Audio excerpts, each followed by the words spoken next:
একটা জাদুর বাক্স অর্ডার দিয়েছিলাম 3 দিন আগে অনলাইন থেকে। প্রায় 3 থেকে 4 দিন পর বেটা কল দিছে, আমি আইসি এমনি কই আমিও অ্যামাজন জঙ্গল আর 7 সমুদ্র 13 নদী পার হয়ে যাইতেছি। দেখুন কি ডেঞ্জারাস রাস্তা। আমার পিছে আছে প্রায় 100 থেকে 150 বছর পুরাতন একটা বট গাছ। দেখুন কত বড়। এটা মাঝে নাকি ছোটবেলা ফেট নিয়ে থাকতো, মানে আমরা ছোটবেলা না, আমরা আন্টি আর চাচারা ছোটবেলায়। আপনাদের সাথে কথা কইতে কইতে আমি আয়া পড়ছি হাক্কা রাস্তার মাথাত। এখানে হচ্ছে আইব জিনিসটা লইয়া। প্রায় 20 মিনিট পরে বেটা আইছে জাদুর বাক্সটা লইয়া। জাদুর বাক্সটা খুলতাছি বেটার সামনেই দেখতাছি, কারণ মাল নাকি নষ্ট নাকি বালা।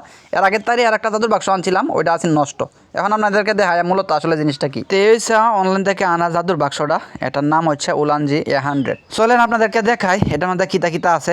এটার প্রথমে দেখতে আছে একটা সাজেশন দিয়ে রাখছে কেমনে কিতা পরিচালনা করতে হইব। এরপরে দেখুন বক্সটা কত সুন্দর দেখতে, কিন্তু অনেক ওয়াও। তো কুলার পরে দিয়ে ফার্স্ট অফ অল এনা আছে দুইটা উইংশেল, মানে অত সুন্দর সুন্দর উইংশেল দুইটা সুন্দর, মানে এর কথাবার্তা কইলে স্যাবরা সুবরা যাতে না লাগে স্পিকার এটা লাগিয়ে দিই। আর এটি হচ্ছে ট্রান্সমিটার, যেটি মাঝে মুহের লেকচার টেক্সার দিয়াম, লেকচার দিয়ে উঠবো। আর এই কথাবার্তা কইলে নয়েজ ক্যান্সেলেশন কাজ করে। এছাড়া কুত্তা বিলা ডাকলেও আইতো না কথাটি। তো ধন্যবাদ সবাই ভিডিও দেখা লাগিয়ে। এখানে হচ্ছে পাওয়ার ব্যাংকের মতো এটা কয় দাগ সাজ আছে দেখা যায়। সবাই ভালো থাকুন, আসসালামু আলাইকুম, আল্লাহ হাফেজ।